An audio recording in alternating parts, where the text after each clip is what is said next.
Hello, everyone. How's it going? Oh, someone says hello from Myrtle Beach.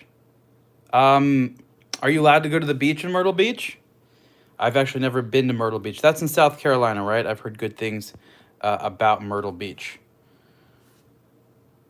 Hello, Attila. Oh, there's all these comments that happened before I got on here. Well, welcome back to another episode of Downtime 2020 with me, Ariel Adams, from aBlogtoWatch. And we're all here to have a little bit of a watch conversation because we are sick of being indoors because of COVID-19 coronavirus isolation. Hello from Mexico there. I am in Los Angeles, and the weather is starting to warm up, and I'm sure more and more people are going to start being upset about not being able to go outside.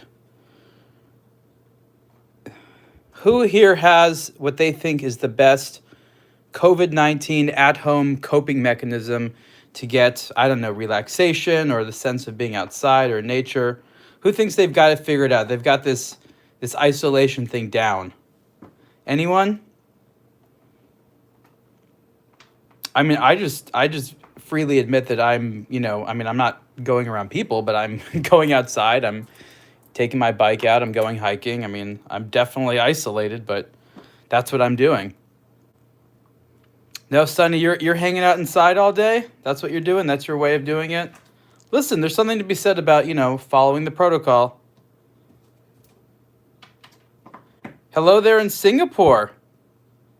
The Grand Seiko. Yes, someone was asking me about Grand Seiko spring drives, and the other day I had a Seiko spring drive movement, and I wanted to bring out a Grand Seiko spring drive movement. So again, more watches that I have brought out, wanted to share. Hello there from England. Hello from the Philippines. It is so great that I'm speaking to people all over the world, no matter what time of day that we do these episodes, people come in from everywhere. Okay, so let me find, what is probably the oldest watch here for my collection? Probably this one right here. Again, if you recall the other day, I brought out the Temption CGK 205. This is the CGK 203. This is not the first, but one of the first luxury wristwatches I ever purchased, and it was, I think, the very first watch I ever reviewed on aBlogtoWatch back in 2007. Oh, someone said they enjoyed my chat on Scottish watches. Thank you. That was fun. We're actually doing another little mini-series right now with them. So we're trying to do sort of a 4-episode mini-series. And one of the episodes that we're doing, this is with the guys from Scottish Watches. How should I say this? It's sort of like a introduction to how to understand watches. And episode number 4 is going to be questions people have. So if we had to anticipate some questions, people were going to ask, what questions do you think beginners should have answers to? Not necessarily that they have, but someone just getting into watches, what do you think are some things that they should know, as they return to talking about the Temption CGK 203. This is the German watch. Temption is out of Stuttgart. They're still around, still kicking. And this watch, I don't know how long ago they stopped making it, but again, I purchased this in about 2006 or 2007. And I think at that point it was already a few years old. This is still one of my absolute favorite watches of all time. And it is the first watch that I ever reviewed on aBlogtoWatch, I believe. It was my watch, so I reviewed it. And I have endless good things to say about this watch. It's fantastically comfortable. It's well made. And this is still, in my opinion, one of the best executions of the 7751 automatic movement there is, which is the 7750 that has a couple of additional complications on there. Somebody called it Art Deco. Yeah, I mean, I see what you're saying. For me, it's really about Bauhaus. This is a Bauhaus watch. And according to Klaus Ulbrich, who is the proprietor of the brand, it is a wabi-sabi watch, which is a Japanese design aesthetic. So let's put the CGK 203 on the wrist here. Everything about this was just so well made. And for years, what happened was I would buy watches that were more expensive than this and that were lower quality. So I kept I kept comparing like these Swiss-made watches from these fancy brands with this, which was a brand that no one heard about, and it was like a far better made watch. One of the things I want to say about watches sort of this type, from this type of small boutique German watchmaker, is that they never make their own movements. Some of these guys do, but that's a different type of German brand. They really focus on making an amazing tool. And they always have great cases and bracelets. Some German cases for the money are really fantastic. Bracelets, if they want to do a good job, they can do as well. And this is like a designer Zin, right? Not that Zins aren't nice looking, but this one had just a little bit more of a slickness to it. And there was interesting touches in here. For example, there's an onyx cabochon there in the crown.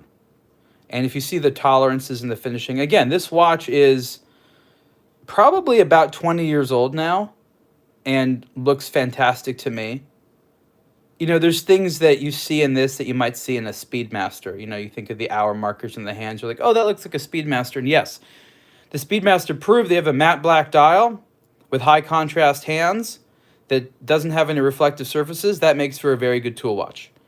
Oh, Damasco. I don't have any Damascos to show. I've seen them. They're pretty similar to Zin. I'd say Zin's probably, I prefer Zin a little bit more, but that's just a personal choice.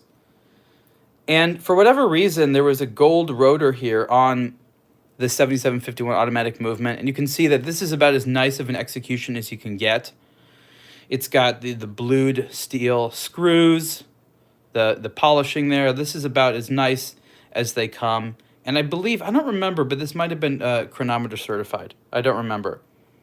And again, this is the earlier version of the CGK 205 that I showed the other day. I have a couple of Temption watches, and this is still my absolute favorite one out there. Do people know about Temption? Is anyone out there like also have Temption watches? Because every time I bring it up, people are like, huh? What? What brand? Oh, somebody wants to see the Grand Seiko. You guys... It's just funny when it comes to like the known brands. People are like, show me names that I know, and then I show some obscure brand that could be cool, and everyone's like, I've never heard of that. I don't want to hear about it. I'm seeing an odd lack of comments about Temption. That's okay. I just like messing with people. I just ever since I started getting into watches, I was never concerned about having name brands. So I never like picked up independence as I went along. It was sort of something I was always interested in. So when people have a hesitation of being into smaller brands, it just kind of amuses me because it's like a harmless thing to be into. Okay, let's see what else. I'm trying to go backwards to sort of like forwards in the older ones. This was I think it's upside down. I always hold this watch upside down. This is an Orient watch, and this is from a while ago. And this is from before you had movements in most Orient watches that you could hand wind. So sort of this generation of automatic movements, if you wanted the watch to be wound, you'd have to, go like this. Hey, William, thanks for the greeting. So I always found it amusing to think about, what is it that you're actually doing to wind some of these Orient watches? And I'd have to spin it both ways because I didn't know which way the rotor turned. Why so many watch hands that are undersized? That's a confusing question because there's a lot of reasons why. There's no really good answer. There's a couple of technical answers. For example, certain hands can't be heavier than other hands. But most part, it's just lazy design. So this watch was fun because it was very fashionable. This was weird because it had an automatic movement, partial skeletonization, a power reserve indicator, and it was also like a pilot watch. And so you can see here that it has an inner rotating slide rule, inner bezel there, like a Breitling Navitimer. Never have used that. I just thought it was funny that the watch had that, which was cool. Wouldn't a bi-directional watch winder make having the Seiko Shake obsolete? Looks like a watch for the right wrist. Yeah, that's why I always wore this thing like upside down. I always like put it on like, uh-oh, that's wrong. So I just thought this was very interesting because there just wasn't any watch. I still have never seen a watch that quite looks like this. And I really like the wrist presence this watch had. I don't remember the name of this specific timepiece. Obviously, it's an Orient. If it had aviator in the name, I don't know. But I just thought this was so fun. I wore this all the time because it was a fun watch and it was very legible. And Orient at the time, they liked to play like with stuff like this. Where's the Rolex Submariner? Is that the question you ask every watch video? There's a video and the first things. Where's the Rolex Submariner? Does that mean that so many videos just have a Rolex Submariner somewhere? I do have a Rolex Submariner. I have two actually. I may never bring them out on this video. Someone's saying that the Orient probably looks expensive to a non-watch person. I mean, yeah, but is that a bad thing? Is that a bad thing? Here is a... I don't remember what generation this was. It was also an older one. This was one of the Swiss Army Victorinox dive watches in the... I forgot what it was called. It's called a Professional something. And it just had this... I really liked these. They had this crazy bezel that like was very chunky. And it was super legible. And it was just a nice watch overall. They made this in all different types of colors and on bracelets. They also had quartz versions of this. Funny enough, I think the quartz version actually had a nicer looking dial. But I've always been a big fan of Swiss Army Victorinox. For whatever reason, a lot of watch collectors just don't get into them, and I'm wondering why. So I'd like to ask all of you, anyone here who... This is a Victorinox. I'd like to ask anyone here who doesn't like Victorinox, like, why? I'm not saying that you should not like it. I like it a lot, but like, is it the amazing pocket knives they make? Is that what turns you off? For a long time, I loved their luggage and stuff, and then they started making not amazing luggage and not amazing clothing, and it was kind of hard to understand where the brand was going, but they still always made great knives and great watches. Okay, so someone is saying that they don't feel like the thing has enough cachet for the snobs, and it's too expensive for the Citizen Seiko guys. They make few automatics, like, I mean, they make enough. Someone finds them uninteresting. Like the knives, but you think they lack some... I like this stuff. I like this stuff. Anyways, I recommend that as a brand to check out. But look, it's true. If you are just getting into watches, they're super appealing. But if you're a collector and have been a collector for a long time, there's very little reason sometimes to sort of like go down. But once in a while, I really like buying sort of a watch that's like this as a gift for someone, because I know they'll really like it because they're sort of in an earlier stage of collecting than I am. Oh, I just discovered something amazing, by the way. If I drag my finger on the screen of the phone, I can scroll up to see comments. I used to think they go away forever. I don't understand why people make software these days without any user guides. You know, YouTube's own videos are not very helpful, to be honest. Right? Who doesn't love the sword hands? There's a lot to love about this watch. Look, I'm not saying I wear it all the time. I just think that if you want to get like someone's like first nice mechanical watch, especially for like a child or a relative or as a gift for someone, like Swiss Army would be very high on my list to go to. Higher than Tissot these days. I mean, Tissot has some nice stuff, but I don't know. I think this is a little bit more fun, a little bit more sporty and interesting and durable with Victorinox. Okay, so let's pick this one up. There's actually two Romain Jeromes here. This is one of them. Okay, see? Someone just has a story about getting a Victorinox watch for a friend when they were at a boot camp. This is one of the weirder watches I have. It's actually not very comfortable to wear. I love the dial, but it's not very comfortable to wear. This is the Moon Invader case, and this is from when it was Romain Jerome. And the Moon Invader case was supposed to look like the Moon Lander, I guess. And it had these like articulating lander feet that were supposed to make it more comfortable, and they came in a few sizes.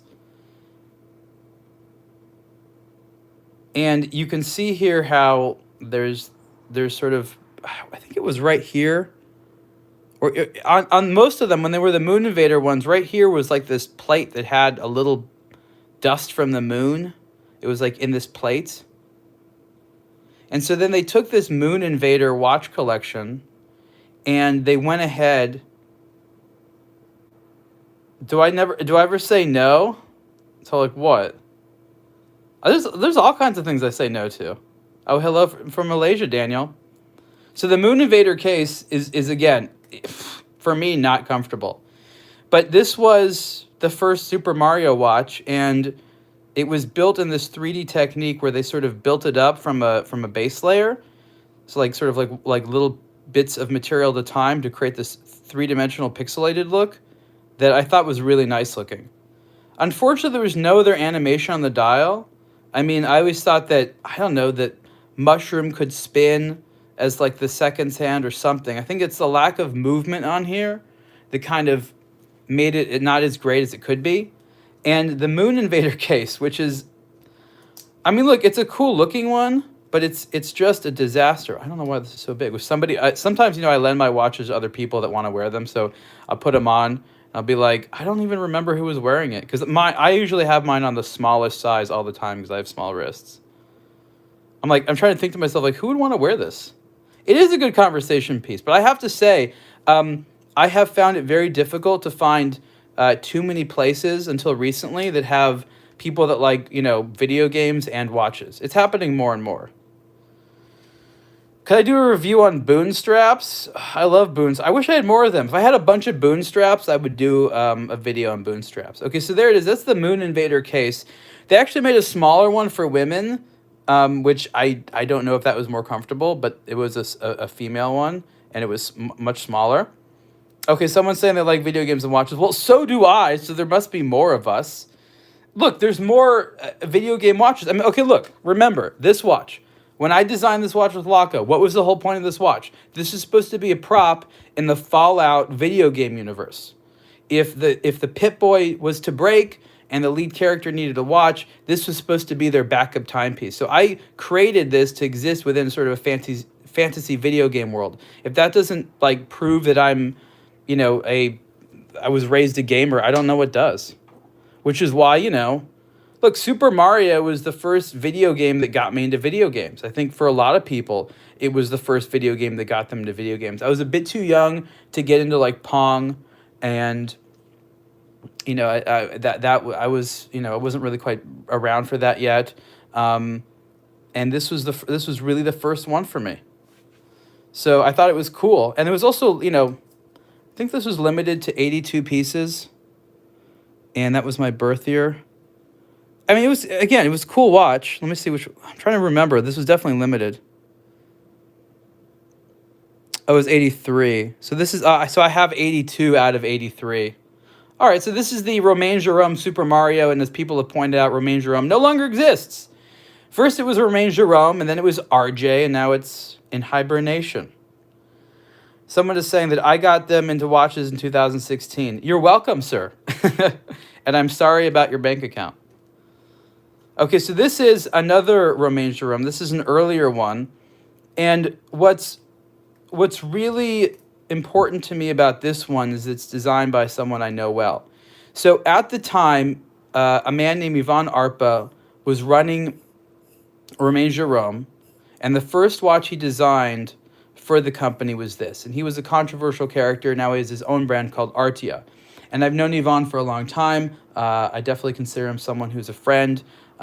We were on stage together in, 2017, when Samsung hired me to help launch the Gear S3 smartwatch product that had the case designed by Ivan Arpa, and it was just very interesting that we shared that experience. We were the only people from like the watch industry, and it was there with a bunch of Samsung people, and we were like the only ones trying to help them understand how to talk about watches. Can I recommend a two-tone dive watch to the Carla Bucarere? You mean this one right here? This like just happens to be here. Look, every two-tone dive watch is amazing. The Submariner ones are great because you can get them. They're not like hideously overpriced, and they're fantastic. Or anything. There's so many fantastic two-tone dive watches out there. So we have to talk about this for a while. This is the Titanic DNA. This was the most controversial watch of its era because Romain Jerome purchased some like salvaged iron that was picked up from the Titanic, and built it into this watch, and a bunch of people in the watch industry are like, oh, that's so gruesome. That killed a bunch of people. Why would you want to have that in a watch? And so there was this crazy debate about the morals of having a watch called the Titanic DNA. And there it is on the back. There's there's the Titanic. And what does it say? This is made with parts of the Titanic. That actually is printed on the back of the watch. And Romain Jerome made a bunch of these. So Yvon Arpa designed this, and he also designed, well, not just, but he was part of the team that designed the Hublot Big Bang. So if you're interested in just some watch nerdery. This strap is not an original strap. The original strap was too big for me. And this strap is actually a Maurice de Mauriac strap. So actually, funny enough, not even by accident, I have a Maurice de Mauriac right here. This is one of their bronze watches. I'll talk about that later. But this strap is from these guys in Zurich. I just thought that it was nice on this sort of textile green strap. So this is the gold version of the Titanic DNA. And it came in all these different versions. And so where is the parts of the DNA? Like, where is parts of the Titanic? That's a question I had for them. And it's really in the bezel. So this bezel is an alloy of an iron. It's like a special iron. And then in that iron is melted in, part of the Titanic. And they called it DNA because it's a very small amount of the Titanic. So they wanted to be clear, not too much. But look how just attractive the dial is. Look how legible it is. I just thought they did such a nice job with the dial. Such a nice job. Yvon Arpa did such a good job. So this bezel is actually rusted. So it begins as this alloy, and in the alloy is melted in a few parts of the Titanic. And then after that, they put it in this chemical bath to sort of rapid rust it, but to have an attractive rust. So this is luxury rusting. I don't think you've seen a lot of luxury rust, but this is a whole lot of luxury rust. Pretty neat, right? Oh, speaking of video game watches, I was looking around, and I just bought this for fun, but this was a while ago. This is a little Game Boy wristwatch. I think the battery's dying on it. But I mean, this was like a few bucks. And I was just like, I have to get this little Game Boy wristwatch. It works, and what I thought was cool is the actual buttons. Like you control it with these buttons here, which was fun.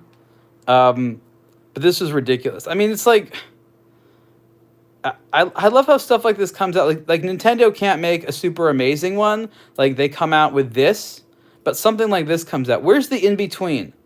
Where's the in-between? The Mido asking me about the Ocean Star 200. I like some of the Ocean Stars. I did a review on the titanium one, which I thought was fantastic. So there's a lot of value for the money there. Look, when the Swatch Group wants to do a nice watch, they do. And they'll sneak it in there. And Mido has some dress watches and things like that I don't think are that appealing to the U.S. market. But their sport watches are great. And the multi-forts are also quite cool.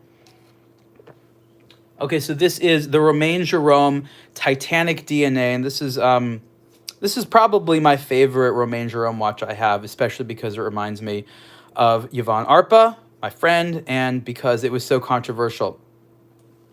Yes, someone is pointing out the icon.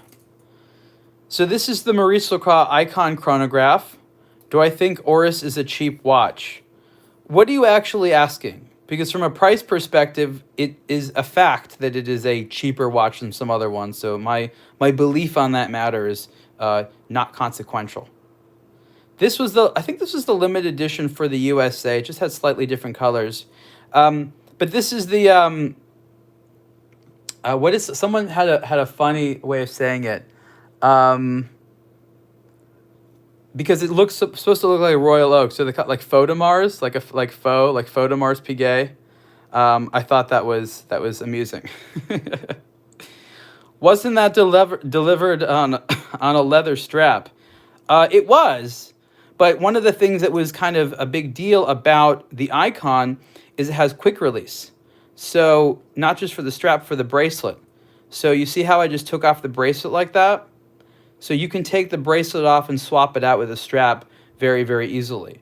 And I think the entire point of this watch is the Royal Oak-esque bracelet. So it's like, would you get a Royal Oak on a strap? I mean, they sell them that way, and I guess they can look nice, but it's the strangest thing in the world to me. The rare times I see somebody wearing a Royal Oak on a strap. It just doesn't make sense. Look, more and more they're coming out with quick releases. It's slow. They're not always easy to use. Some of them tear up your fingers. This watch was about, I think about, what was it, about $3,000 or maybe a little bit less than that. And I think it's just a lot of watch for the money. It looks good. You know, it's got its own personality. I mean, look, is it in the same vein as the Royal Oak, chronograph? Sure. Is it like a one-to-one copy or a mimic? Not really. And if you look, there has been,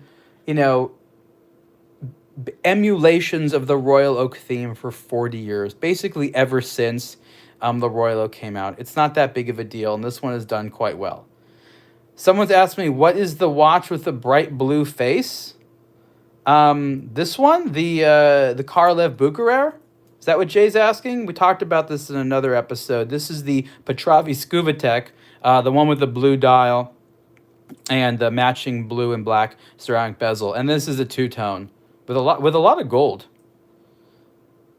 The Pelton Perseus. Look, there's no shortage of these watches out there. I haven't seen that personal one. So this again is the Maurice Lacroix Icon chronograph. I forgot the exact name of it. Maybe it's the chronograph automatic or something like that. Yes, there is an Alexander Shorokov. The last show I did, there were so many people asking about Alexander Shorokov. I just happened to have one, and I'm glad. I like the brand, but I didn't realize that it was as popular right now. But I'm happy. It's always been fun. This is one of their chronographs, and it shows you some of the quirkiness behind the brand. So let me I like if I'm winding it the wrong way. So this one, it's a 7750. It's not a 7750. I think it's obviously an edit with a module, and you can see their sort of bespoke rotors. It always look really, really nice. Why does Jaeger's sport line not receive the same respect? Well, the current generation doesn't deserve the same respect. I mean, they have some amazing sport watches that they don't make anymore. Look, Jaeger will come back, okay? When Jerome Lambert was the CEO of Jaeger-LeCoultre, that's when the brand was definitely at its finest. I don't actually even know who runs the company right now. And I think their sport watches were nice, but they didn't really have any personality. They're just sort of like, expensive sport watch, which I think worked really well in a time and place, but you can't really do that anymore. So this is a lefty chronograph, and I am left-handed, but I wear my watch also on my left hand. So I guess you could wear it on the other wrist, or you could wear it on this wrist like I do. This is the 2 register chronographs that you have. You have the minutes, you have a 30-minute counter, and then you have a running seconds counter here. It's weird because the movement's technically upside down. So, you have to start, stop here, and then reset here, which is fine. It's just it takes a little getting used to. It's fun. It gives the watch some quirks, and I like quirks. Look, there's a lot of times where I would choose a Jaeger sport watch over many other things. And like I said, some of the master compressors and things like that are amazing stuff. But right now, their current collection just doesn't leave me very excited with some things. They could very easily come up with some good stuff. I do like the brand, but right now I think the Reverso and their dress models are probably where their strong points are. Not in sport watches right now. Any Zenith? Like, it's just sort of interesting what this turned into. It's like, let's not talk about what I brought out. Let's just see if we have anything. And if I had a Zenith, I would, on the table, I would show you. This is sort of what I have today. Let's see what else. Here's a pretty modern one. This is Caterex. This is an old name in Swiss watchmaking that for the most time has made stuff for others, and they've sort of gone out on their own, and they have e-commerce. And this watch was like, I think like $1,700. It's pretty good value. The hands being polished makes for some legibility issues. You can see in certain lights the hands kind of blend in there. But they had different colors. I have not talked about the bronze one yet. Nice execution of the 7750 there, for sure. And again, why brands like this? When you want a particular style at a sort of price point, but you don't want to get the thing everyone else has. Yeah, it's not a bad looking watch. It's a little bit big for my wrist in terms of the lug to lug distance. So that's really important here. So I don't have a ruler next to me, but it can probably appear to you that the lug to lug distance is pretty long there. And for me, they could have, narrowed the lugs a little bit more. A Tudor? No. Does it look like a Tudor? The only Tudor I want, I've said this to everyone, the only Tudor I want is the Pelagos LHD. That's the one that I want, the only one I need. Okay, let's see here. What else we got to talk about? Okay, I guess we'll talk about the bronze one.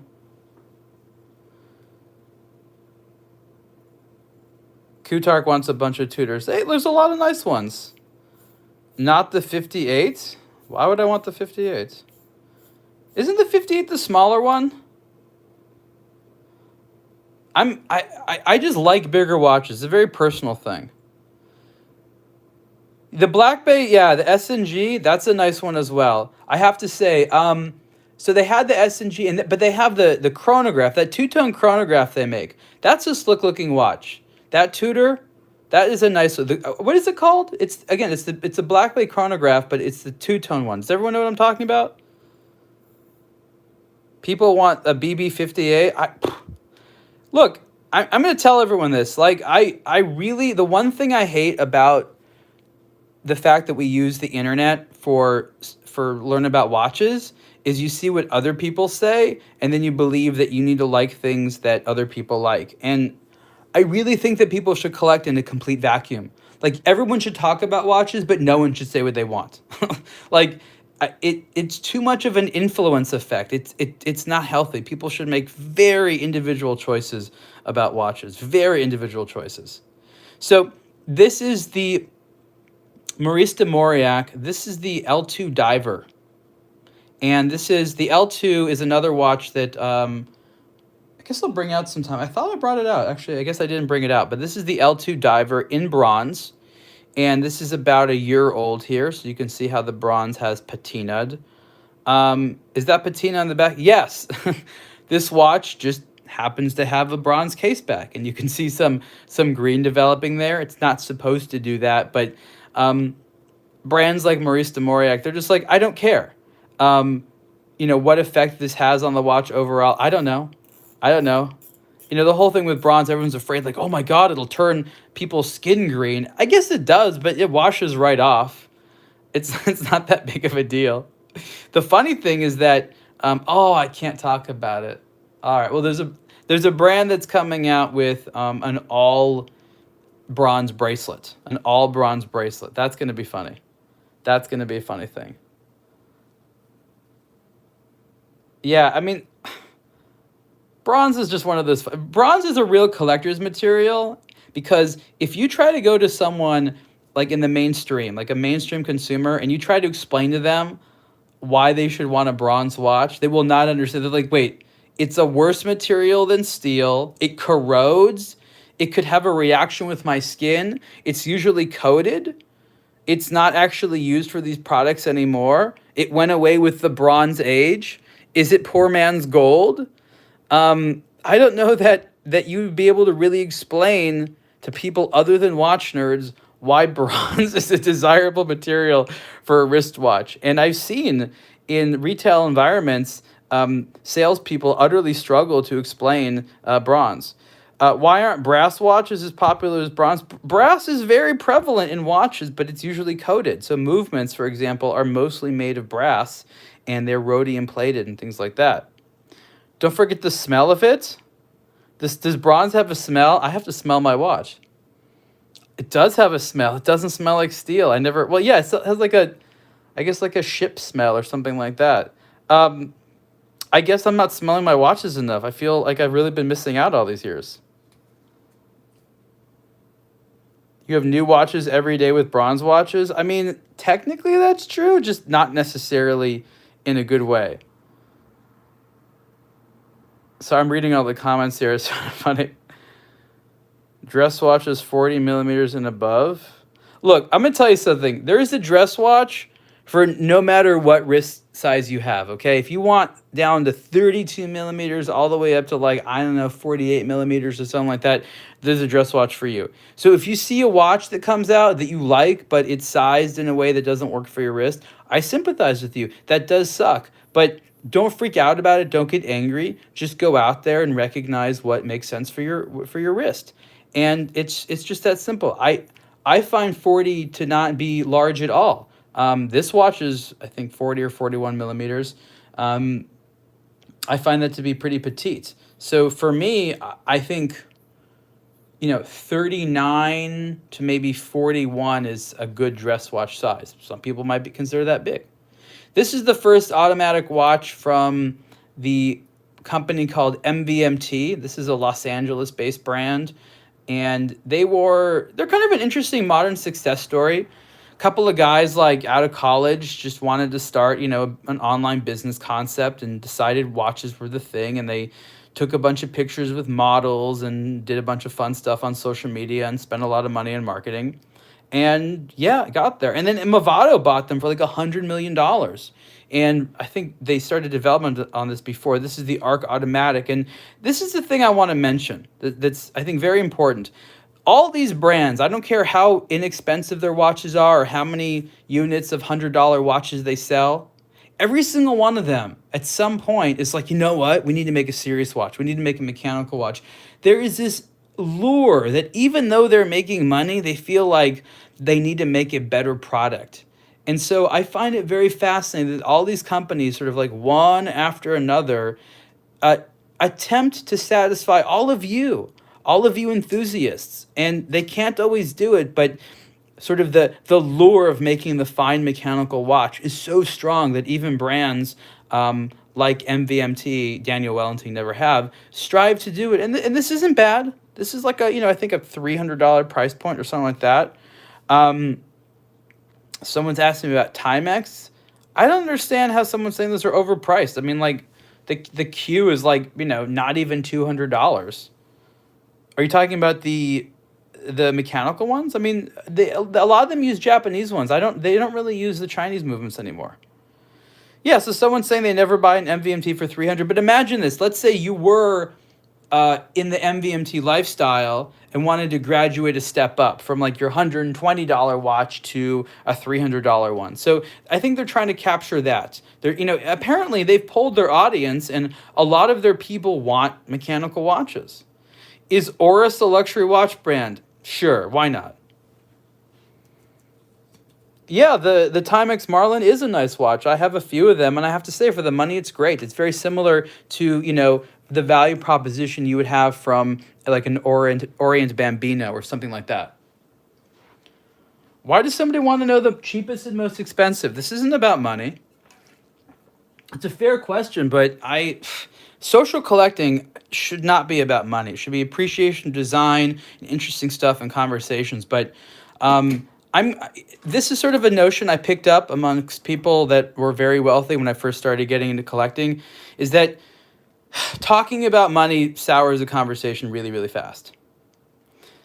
This is the last generation, so not the current generation, which I actually have around here, to be honest. I have to write about that one. But this is the last generation Bulova Grammy watch, and this was based upon the Precisionist that was based around the Percheron. So this was one of the most interesting histories of where this case came from and all the things. This is sort of, it's not Frankenstein, but there's a lot of watches that went into this. And this was given to a bunch of people that won Grammys, a slightly different version of this one, I think, with like a different dial.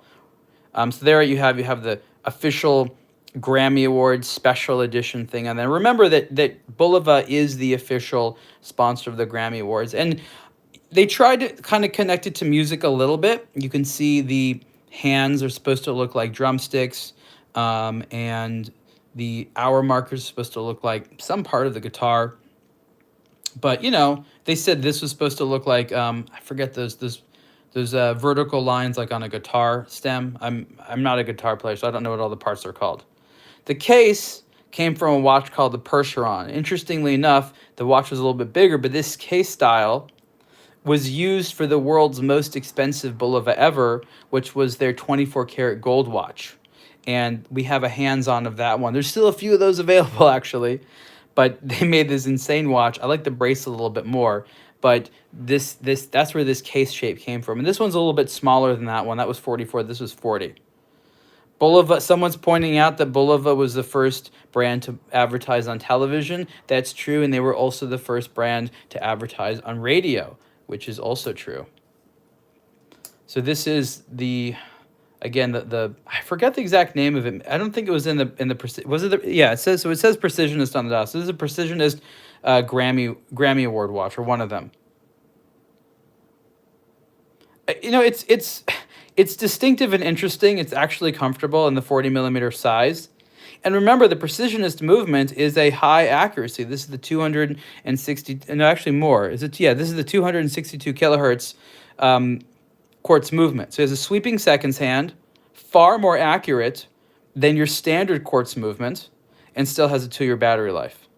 So this is an interesting movement because this is like a baby Grand Seiko, if you really want to call it that. Yes, it does need more diamonds. Someone said it's good for golfing. So the Bulova Curve, I believe they also have similar movements that are Precisionist. So Precisionist is amazing. Bulova never quite understood. My best hand-finished watch, well, it's not here in front of you, so I guess we'll have to talk about that some other time. The Precisionist is a movement that Bulova was never really quite able to push as much as they wanted to be. It had different names. It was called the UHF, the ultra high frequency, for a while. From a marketing perspective, they've just had a tough time with it because it's hard to communicate the message. But for the few $100s, again, you get a sweep seconds hand, extremely high accuracy, and a 2-year battery life. And that was the thing on some of these older watches that were more, that had faster quartz oscillators, and that was they just went through power really quickly. So like the Mega Quartz had like a, I don't know, like a 5 or 6 month battery. How precise is this? This is within a few seconds a year. So let me go find it. So this is the Citizen Caliber 0100. Remember that Bulova is owned by Citizen, so Citizen actually developed this. So this is just a few $100s, and this is a few thousand. But in terms of accuracy, this is accurate to 1 second here. It's only a little bit more accurate, even though it operates at like 8 megahertz versus 262 kilohertz. The real world accuracy is not that different. I mean, you know, you're going to adjust both of them once a year. You know, there you go. Sorry, someone was saying about loving sweeping seconds hands. So this might not be the specific Precisionist for everyone, but I would highly encourage pretty much all watch collectors to have some Precisionists in their collection. They are very, very cool. What else to talk about here? I guess we have to talk about the Seiko. So this is a, you know, it's funny now because Grand Seiko is its own brand. And so this was before that. This is when Grand Seiko was still a sub-collection of Seiko. The Bulova Moonwatch, I talked about that the other day. And yes, that has a Precisionist in there as well. But remember, the Precisionist chronograph movements have a ticking subsidiary seconds hand. The 3-hand ones have the sweeping seconds hand. Someone thought this was an Omega. Let's see here. Yeah, someone's saying about Bulova and its potential. I agree. Vincero watches. Vincero. Am I supposed to know that? I'm not sure. So this is one of my favorite watches of all time. This is an old design. Like, what is this? This is 15-year-old design. I don't know when. I mean, they still make this thing. Is the Bulova comfortable? Yes, actually. It is quite comfortable. I have to say, it's very comfortable. This is like the SBGA 003. I can't believe, if that's it, I'm going to be surprised. Is that really what it is? This watch came out before ceramic was popular, and it was a big deal to have sapphire over the dial as well as over the bezel. Is that a Grand Seiko? Yes. This is a Grand Seiko Spring Drive GMT. Again, I think it's the SBGA 003 or something like that. I do have a Grand Seiko diver. I'll have to bring that out one time. Yeah, so there has been so many versions of this watch that Grand Seiko has made in steel and titanium in different colors. This was and still is probably my favorite one. I mean, look, they were clearly trying to go after a little bit of a Rolex look there with the colors. So no denying that. Nothing wrong with that. Different vibe altogether. Excellent legibility. I mean, dial is just so nice to look at. I've traveled with this watch many times. It's held up really, really nice. I think the newer generation ones have a slightly different deployant that has like a micro adjust or something like that, but doesn't bother me. This was, I believe, 43 millimeters wide. Do I have any Elliott Brown watches? SBG, is it the SBGE 00? Is that really what it is? What is the SBGA 003? Oh, that's the diver. That's the diver. So this is, what was it again? Let me find out here. This is the SBGE 001. I can never remember these numbers.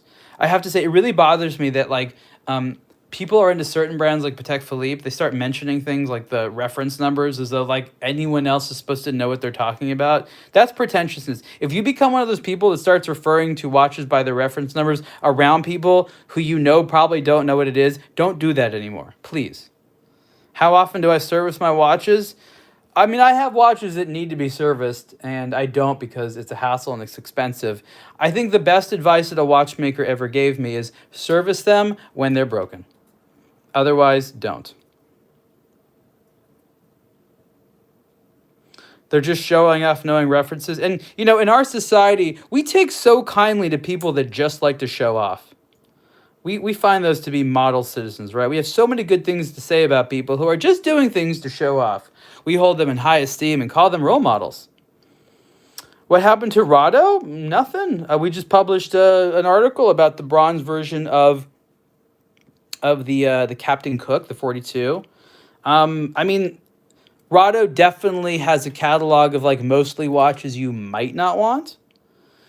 Okay, so this is an Armand Nicolet. This is like the J something. Hopefully it says on the back here. I don't remember. It's the J something diver. They still make these. This is their sort of standard 300-meter diver. And the funny thing is, I didn't actually think about it, but I think this watch is actually inspired by the Carl F. Bucherer Petravi Scuba Tech. So I just never assumed. But then I looked at them. I was like, wait a minute. So I think that if you look at the case, especially the way the lugs are done, you know, there's differences for sure. And I'm not trying to say that Armand Nicolet, copied them. There's clearly a lot of differences. But I think that they were saying this is our version of the Petravi Scuba Tech. And look, the Petravi Scuba Tech is several times the money and a nicer watch for sure. But, for the money, this is quite nice. Have they clipped their own wings? What are my thoughts on China causing the virus? Wow. Didn't think I'd see that. Again, I am not a doctor, nor do I study these things. And I am someone that tries to do my best to hang out here in isolation. Pretty sure that the virus, originated there, caused by. I mean, again, I don't think I'm here to say these things. I don't know. I think history will tell us a lot more answers after we look back and analyze the situation. I think we're all just trying to survive not being able to go shopping or go outside. What other hobbies do I have? Wow, that's a good question. That's a good question. See, this is pretty nice. This is pretty nice. This is like, I don't know why this is sized so small. I think I have to put another link in here. This is like no one but me could wear this. Someone saying that this would be nicer with a two-tone bracelet. Yeah, I agree, actually. I agree. Someone said, yes, I do have a Grand Seiko. We were just talking about it. Where were you? Where were you? This is the Grand Seiko GMT. This is an older design. They still make this one today. This is one of my favorite Grand Seikos of all time. Really, just a fantastic watch. Really nice. And this one, again, in titanium or the other colors it comes in are good as well. Someone is saying good things about Artia watches. I agree. Artia makes some cool stuff. Not all the stuff, but again, we're talking about Ivan Arpa. And Ivan Arpa is the person that started Artia, and he's also the person that came out with this watch. So this watch came out when Ivan Arpa was running Romain Jerome, and this watch came out when Mr. Manuel Emck was running Romain Jerome. And then a guy named Marco Tedeschi, who used to work at Hublot, turned it into RJ and then ran it until the investor pulled out. I'm trying to see if there's any other watches here I haven't talked about. I've been wearing this one a lot, and I've been writing about this, so this has been on my mind a lot lately. This is the Norqain Adventure Sport DLC, and I guess what I think is good to say about this watch is it's about $2,100, and it has a lot of really high components. And I've been like going jogging and stuff like this, and it really holds really well. What do I think of Panerai? I said a term one time that I really liked. It really summed up how I feel about Panerai. I wish I was the type of person that could buy Panerai watches and not think about the price. I think that's what I feel about Panerai. Okay, seriously, if I had to take one watch to some type of apocalypse, the flu apocalypse. Well, I don't know. I'll have to think about that. I've actually been writing an article. Funny about that. I've been writing an article that's a follow-up to our top 10 apocalypse watches. So we had one that was in 2007 about watches to wear in a deserted island, and then we had one a few years later about watches to wear during a zombie apocalypse. And now we're talking about which one to wear in a different kind of apocalypse. Look, assuming that I have access to electricity and I have there's still a data infrastructure network. I think like a smartwatch or something like that, like a Garmin, would serve you very well. There's a lot of really good, useful information on there. If a mechanical one, I don't know, maybe a Zinn. Zinns always seem like bulletproof watches to me. So again, this is the Norqain Adventure Sport DLC. It's about $2,100. Really top quality stuff. Love the bezel. It's knurled. It's got a good sound and feel to it. I like the colors for the lume. It's kind of got that off-white color there a little bit. Nice texture. Very conservative watch. But I don't know. I just think they did a nice job with this one. Damasco. Yeah, Damascos are fine. One of the things here and I want your opinion on this. This is a very nice execution of a 2824. This is an ETA 2824 automatic movement. This is about as much money, if not a little bit more, than I think should be in a watch of this price. So about $2,100, at least like a 2892, not necessarily 2824. It's a 4 hertz movement, so and they perform well. I just think that's the one thing I would improve about this. I would see about getting just a slightly more prestigious movement. Notice there's a little plaque on the side here that just says Norqain, and what that does is it kind of visually evens this out because of the crown there. And this is a popular technique that a lot of watches have, going from the Nautilus to the Hublot Big Bang. And it's a very effective technique, and I like that because it sort of helps visually even out the dial. This watch is 42 millimeters wide. It looks a little bit bigger, but again, this is just a nice everyday watch. If you want a nice everyday watch that's still like a nice watch, this is definitely something to look at. Wow. Look, a lot of people have a lot of strong things to say about the times we live in. There's this big thing about these internet conversations turning political and stuff like that, and I completely understand it. Look, I sympathize. We're in a weird time, and people want answers, and people want to make sense of it all, and people want to blame, and I get all of that. It's a strange time.